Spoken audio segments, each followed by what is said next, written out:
Very warm welcome to the sessions. तो आज हम जो फर्स्ट हमारा टॉपिक है रोटेशनल डायनामिक्स, उसकी हमने theoretical all sessions we have completed. In that circular motion का एक पार्ट था और उसके बाद रोटेशनल मोशन का एक पार्ट था। तो थियोरेटिकल पार्ट हमने पूरा कंप्लीट किया है। अभी जो हम स्टार्ट कर रहे वो स्टार्ट कर रहे नीट जेडबल इज इम्पॉर्टेंट क्वेश्चंस। फ्रेंड्स अभी यहाँ पे देखो, आपको नीट और जेडबल का टारगेट है, ऑब्वियसली 2021 का टारगेट है आपका। तो जब हम नीट और जेडबल 2021 के लिए हम प्रिपरेशन कर रहे, तो हमें थोड़ा वेरी सीरियस होके थोड़ी पढ़ाई करने की।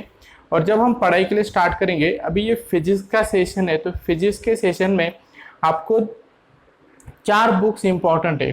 फर्स्ट बुक्स होगी आपकी, सबको पता है, टेक्स्ट बुक, क्योंकि हमारा स्टेट बोर्ड का सिलेबस तो text book obviously it is important.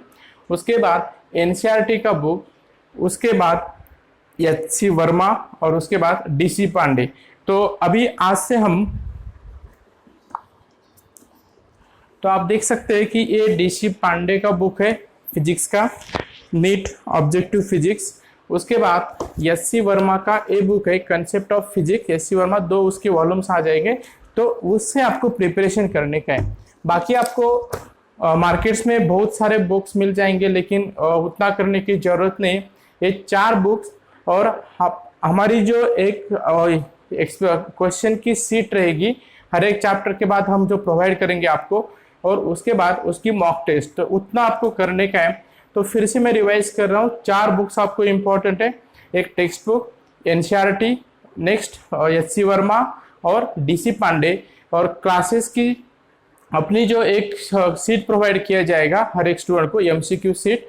वो सीट नॉर्मली हमने क्लासेस में बहुत ही सोच समझ के, हमारा एक्सपीरियंस यूज करके ऐसे क्वेश्चन डिजाइन किए कि मोस्टली उसी क्वेश्चन के अनुसार आपको नीट और जेडबल में क्वेश्चन आएंगे। इतना करेंगे तो आपको मोर देन सफिशिएंट होगा, बाकी कुछ करने की जरूरत नहीं। और regularly we are conducting the mock online test and offline test, we already have that plan. तो आज से अभी इस वीक से हम प्लान ऐसा कर रहे हैं कि वेडनेसडे को और संडे को आपकी एग्जाम हो जाएगी जो नीट और जेडबल के लिए रहेगी। तो फिक्स रहेगा वेडनेसडे एंड संडे, तो उसके according we are conducting the mock test. तो अभी हम स्टार्ट कर रहे हैं नीट और जेडबल की कोचिंग। तो अभी हम रोटेशन डायनामिक्स में हमने चैप्टर थ्योरेटिकली पूरा किया है। जो स्टूडेंट्स नए हैं वो एक एक चैप्टर सब देख के ले लो। अभी चैप्टर देखने के बाद पहले थ्योरेटिकली कंसेप्ट क्लियर करो, उसके बाद ही आपको यहाँ पे आने का है। डायरेक्टली नीट और जेडब्ल्यू को यहाँ पे आने का नहीं है। आपको हर एक सेशन, हर एक बेसिक कंसेप्ट क्लियर करो, उसके बाद ही आपको यहाँ पे आने का है। तो आप देख सकते हो यहाँ पे मैंने कुछ फॉर्मूलेस यहाँ पे लिस्ट आउट किए। तो आपको पता है अभी theoretically already we have completed the basic concept, so you can go through once so that you will get the revision about this.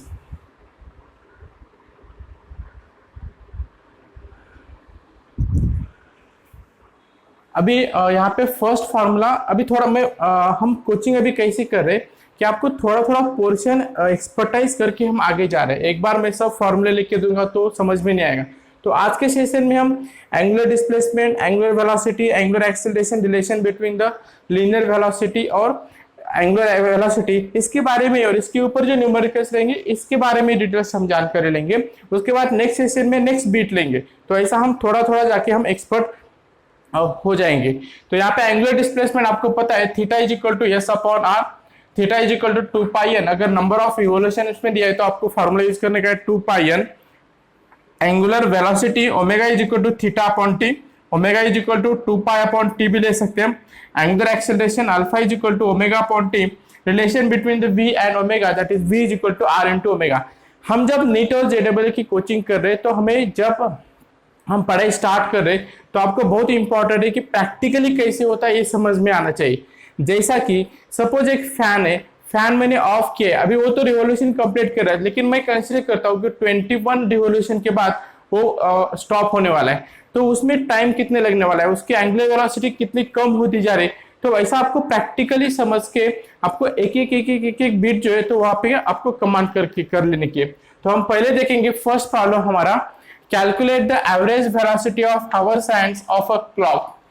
अभी आपको पता है calculate the average velocity, obviously clock will perform the circular motion, तो इसमें जो velocity रहेगी तो angular velocity रहेगी।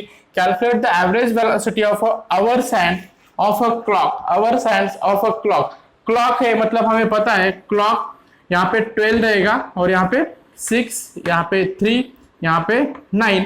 एक आवर सैंड को, अगर ये सपोज आवर सैंड है, इस आवर सैंड को कंप्लीट 1 रोटेशन करने के लिए कितना डिस्प्लेसमेंट लगता है उसको हमें पता है, that theta is equal to how much, this is the 2 pi, 2 pi मतलब 360 डिग्री। तो आपको पूरा कंप्लीट करने के लिए 2 पाई लगेगा। टाइम कितना लगता है उसको, 1 hour, 2 hour, 3 hour, 4 hour, 5 hour, तो टाइम कितना लगेगा उसको, 12 आवर्स लगेगा। मतलब डिस्प्लेसमेंट रहेगा आपका 2 पाई, टाइम रहेगा 12 आवर्स। सो 12 आवर्स मतलब 12 into 60 into 60 that is 3600 second. तो ये हो जाएगा आपका टाइम पीरियड। मुझे कैलकुलेट करने की average velocity, so omega is equal to, I will have the formula, omega is equal to, it is theta upon T.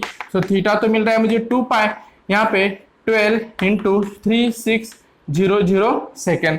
अभी आप कैलकुलेट कर सकते हो 6, तो pi upon 6 into 6, 3 6 into 3 18 21 0 radian per second, ये आपका आंसर रहेगा। आप लॉग टेबल यूज करके आप ये सॉल्व कर सकते हो। सो बहुत ही इंपॉर्टेंट है, सिर्फ बेसिक समझ के लिए लो। Definitely we are going for the NEET JEE to crack the NEET and JEE, और हम हंसते हंसते पढ़ाई करते करते हम डेफिनेटली हमारा टारगेट अचीव करेंगे। लेकिन आपको प्रैक्टिकली समझ के, आपको वहां पे कुछ रट्टा मारने की जरूरत नहीं, कुछ मगअप करने की जरूरत नहीं।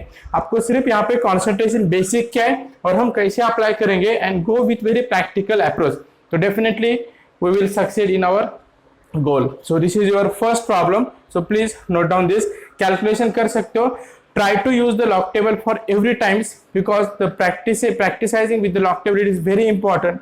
अगर आपको log table नहीं आता है, how to solve the log table, so I have made one video, so you can go through that video. So definitely you will get the command in how to solve the problems with the help of the log tables. Please note down this.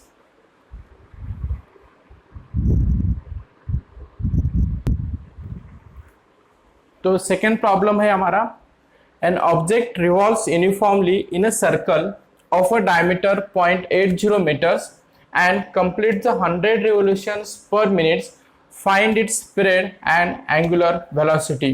एक object है, revolves uniformly in a circle, मतलब circular motion perform कर रहा है, diameter उसका 0.80 metre है। मतलब एक ऑब्जेक्ट है सर्कुलर मोशन में परफॉर्म कर रहा है, तो इसका जो डायमीटर है तो वो 0.80 मीटर है। कंप्लीट द रिवोल्यूशंस, मतलब complete the revolution 100 revolution per minute. यहाँ पे देखिए रेडियन पर सेकेंड मतलब वो डिस्प्लेसमेंट आएगा, यहाँ पे रिवोल्यूशन पर मिनट है तो वो आ जाएगा आपका revolution. So n equal to, I am getting 100 revolution per minute. Normally we are using revolution per second, so it is 100 upon 60 that become revolution per second 0, so it is 5 upon 3 revolution per second. Find its period. We have to find out the period t and again angular velocity. Yes, so t is equal to, I have the formula, t is equal to, it is a reciprocal of the revolution, so 1 upon n. So I am getting it is 1 upon 5 upon 3, so it is 3 upon 5 second. Then angular velocity omega, I have the formula, it is a 2 pi upon t or 2 pi into n, so it is 2 pi upon 3 upon 5, so that is 10 pi upon 3 radian per second. तो ये मिल गया आपको angular velocity और ये मिल गया आपको time period. So time period I am getting it 3/5 second and it is the 10 pi upon 3. Please note down this.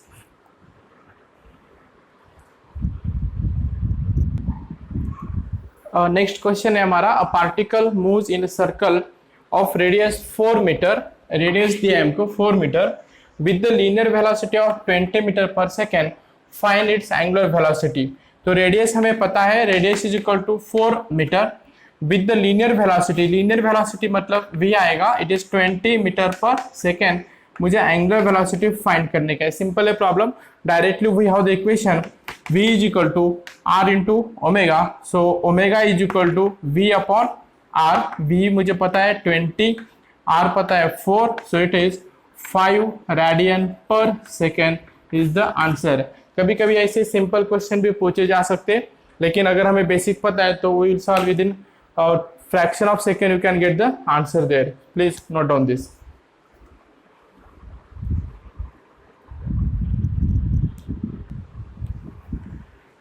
The next problem, if the length of second hands, very important here, second hands in a stop clock is 3 centimeter, मतलब stop clock है तो it is just like as a clock। तो यहाँ पे उसकी length है second hands, तो second hands हमारा ऐसा कुछ तो रहेगा। तो सेकेंड हैंड इसकी लेंथ मतलब आर की वैल्यू मुझे मिल रही है 3 centimetre. Yes, so second hand है, मतलब सेकेंड हैंड को एक टाइम पीरियड कंप्लीट करने के लिए how much time will be required, T is equal to second hand है तो इट इज 60 सेकेंड। यहाँ पे आप देख सकते हो मिनट हैंड है तो इट इज 60 मिनट लगेंगे, और आवर्स हैंड 60 मिनट्स, मतलब एक कंप्लीट रोटेशन कंप्लीट करने के लिए। अगर आपको आवर्स हैंड है तो उसको 12 आवर्स लगेंगे, तो उसके हिसाब से आपको सेकंड में कन्वर्ट करने का है। So hours convert to the second 60 into 60, मतलब आवर्स का मुझे सेकंड में करने का है, तो आपको मिलेगा 60 इंटू 60। यहाँ पे सिर्फ कॉन्सेंट्रेशन से आपको देखने का है, अगर सेकंड हैंड है कि आपको वहां पे मिनट्स हैंड दिया है कि आपको वहां पे आवर्स हैंड दिया है। उसके बाद मिनट टू सेकेंड करने का है तो मुझे 60 सेकेंड और सेकेंड रहेगा, तो ऑब्वियसली टी यहाँ पे 60 सेकेंड रोटेशन कंप्लीट हो रहा है, एक रोटेशन। तो मुझे कैलकुलेट करने का यहाँ पे एंगुलर वेलोसिटी फर्स्ट और linear velocity v। So I have the formula omega is equal to it is 2 pi upon T, omega is equal to 2 pi upon T. So 2 pi T यहाँ पे मुझे value मिली 60, so it is 30, so pi upon 30 omega that is radian per second, ये रहेगी आपकी angular velocity. और यहाँ पे v मुझे लीनियर वेलोसिटी फाइंड करने का है, v is equal to r into omega. r की वैल्यू तो पता है मुझे यहाँ पे 3, और यहाँ पे रहेगा आपका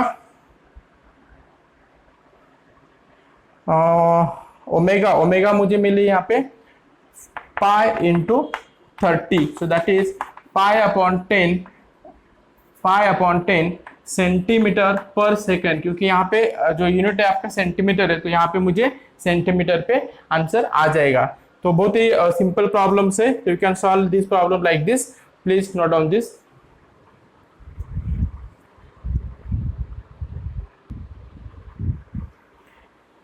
The next problem is a point on rim of a disc starts circular motion. Yes, circular motion perform कर रहा है from rest, and after time t it gains the angular acceleration given by alpha equal to 3t minus t square. Calculate the angular velocity after the 2 second. मतलब यहाँ पे alpha की value मुझे मालूम है 3t माइनस टी स्क्वायर, लेकिन equation में represent हो गई ये वैल्यू है, और t is equal to it is 2 second. Angular velocity मतलब मुझे यहाँ पे फाइंड करने का है omega is equal to what at after t is equal to 2 second. तो हमें इक्वेशन मालूम है, एक alpha is equal to the rate of change of displacement with respect to time, और इसकी वैल्यू है हमें मिली यहाँ पे 3t माइनस टी स्क्वायर। तो यहाँ पे एक इक्वेशन रिप्रेजेंट हो रहा है आपका, यहाँ पे आपको एक इक्वेशन रिप्रेजेंट हो रहा है। तो यहाँ पे मैं डी ओमेगा इक्वल टू क्या लिख सकता हूँ, यहाँ पे 3t minus t square into dt। अगर मैंने यहाँ पे इंटीग्रेट किया यहाँ पे इंटीग्रेटिंग फ्रॉम रेस्ट से हो रहा है, मतलब 0 टू कुछ तो एंगुलर वेलोसिटी मिल रहा है यहाँ पे ओमेगा, टाइम कितना हो रहा है 0 टू टी, ये लास्ट टाइम रहेगा, लेकिन मुझे 2 सेकेंड में यहाँ पे कैलकुलेट करने का है। तो I will get this equation integrating d omega 0 to omega equal to 0 to t 3t minus t square into d t. यहाँ पे अगर मैंने इंटीग्रेट सॉल्व किया तो आपको इंटीग्रेशन का इंट्रोडक्शन अगर मालूम नहीं है तो आप इंटीग्रेशन का मेरा सेशन देख सकते हो, नहीं तो आपको यहाँ पे इंटीग्रेशन है, यहाँ पे ये डेफिनेट इंटीग्रेशन है, इसको बोलेंगे हम लोअर लिमिट, इसको बोलेंगे हम upper limit, lower limit upper limit. तो 1 का इंटीग्रेशन हो जाएगा ओमेगा, यहाँ पे हम upper limit lower limit put up करेंगे, ओमेगा 0 इक्वल टू, इसका इंटीग्रेशन हो जाएगा 3t² upon 2, 3t² upon 2, 0 to t minus t³ upon 3, 0 to t। अगर ये पुटअप करेंगे पहले लो अपर लिमिट उसके बाद लोअर लिमिट, तो इक्वेशन आपको मिल जाएगा 3t² अपॉन 2 माइनस t³। एक इक्वेशन मिला है किसका? Yes, obviously it is this equation is getting for omega equal to 3t² upon 2 minus t³। Yes, ये आपको मिला है 3t² अपॉन 2 माइनस t³। लेकिन मुझे at t is equal to 2 second मुझे फाइंड करने का है angular velocity. So at t is equal to 2 second omega equal to 2² minus 28 upon नहीं आएगा, यहाँ पे 2 आएगा। तो यहाँ पे ओमेगा इज इक्वल टू 1 2 कैंसिल हो जाएगा, 3 इंटू 2 6 माइनस 2³ इट इज 8, मतलब ओमेगा की वैल्यू आएगी -2 रेडियन पर सेकेंड। तो इस तरह हम प्रॉब्लम ये सॉल्व कर सकते हैं। Please note down this.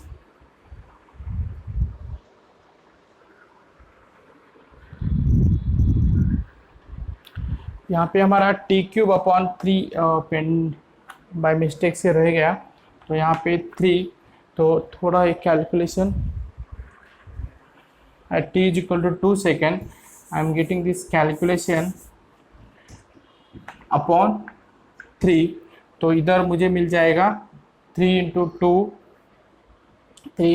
4, that is 2 cancel हो जाएगा, मतलब 6 minus 8 upon 3, so 18 minus 8 that is 10 upon 3 radian per second. तो आंसर यहाँ पे आ रहा है आपका omega equal to 10 upon 3 radian per second. आपके हिसाब से आप कैलकुलेशन कर सकते हो, तो you do calculation by yourself. तो यहाँ पे सिर्फ नोट डाउन कीजिए, थोड़ा कैलकुलेशन यहाँ पे रॉन्ग हुआ था, यहाँ पे 3 हमने छूटा था हमारी तरफ से, तो 3 लेना पड़ेगा। तो फिर आपको इक्वेशन वैल्यू आ गया answer, omega is equal to 10/3 radian per second. तो फ्रेंड्स यहाँ पे देखो, अभी सिंपल है, हम स्टेप बाय स्टेप हम आगे बढ़ रहे। हमारा जो गोल अचीव करने का है नीट और JEE का, तो उसके लिए अभी हम मूव हो रहे। तो हमारा थेराटिकली कंसेप्ट तो पूरा क्लियर हो चुका है रिगार्डिंग द रोटेशनल डायनामिक्स। उसमें सर्कुलर मोशन और रोटेशन मोशन हमने 2 डिस्ट्रीब्यूट किया था, और हमने पूरा थ्योरी अभी क्लियर कर लिया है। अभी आज के सेशन में हमने कुछ प्रॉब्लम लिए। आज का सेशन फर्स्ट सेशन था फॉर द न्यूमेरिकल्स। थोड़ा इंटरेस्ट आने के लिए तो हमने इस टाइप की प्रॉब्लम ले रहे, and all the problems we have taken from the HC Verma and DC Pandey, and also we are from the taking the NCERT। तो ऐसे हम प्रॉब्लम ले रहे। तो इतना जैसा जब हम सॉल्व करेंगे प्रॉब्लम, तो आपको सिर्फ क्या करने का है, जितने प्रॉब्लम्स है वो प्रॉब्लम्स आपको नोटबुक सेपरेट करने के न्यूमेरिकल्स के लिए, फिजिक्स न्यूमेरिकल्स के लिए आपको सेपरेट, न्यूमेरिकल्स के लिए आपको नोटबुक करने के, वहां पे एक एक प्रॉब्लम सब लिख के आपको पहले वीडियो देखिए, पूरा कंसेप्ट क्लियर कीजिए, प्रॉब्लम देखिए, और फिर आपको आपकी तरह वो कैलकुलेशन करके आंसर आपका वेरीफाई करने का है। इस तरह आप वन डे बाय आप अगर पास करेंगे, तो आपको definitely after 15 days, after 20 days NEET JEE बहुत ही सिंपल लगेगा। कुछ भी नहीं है, डिफिकल्ट नहीं, बहुत ही सिंपल है, बहुत ही सिंपल है। लेकिन उसको एक प्रॉपरली थोड़ा गाइडेंस चाहिए, और प्रॉपरली उसको थोड़ा प्लानिंग चाहिए, और प्लानिंग का इम्प्लीमेंटेशन भी चाहिए, दैट इज द इम्पोर्टेंट। तो we are doing very best for you, so just you have to cooperate and you have to do with very positive attitude. So thanks for watching this video. अगर आपको session like हुआ है तो please hit the like button. कल मिलेंगे इसी session में, और आगे के प्रॉब्लम हम सॉल्व करेंगे from DC Pandey, SC Verma and NCERT। So best of luck.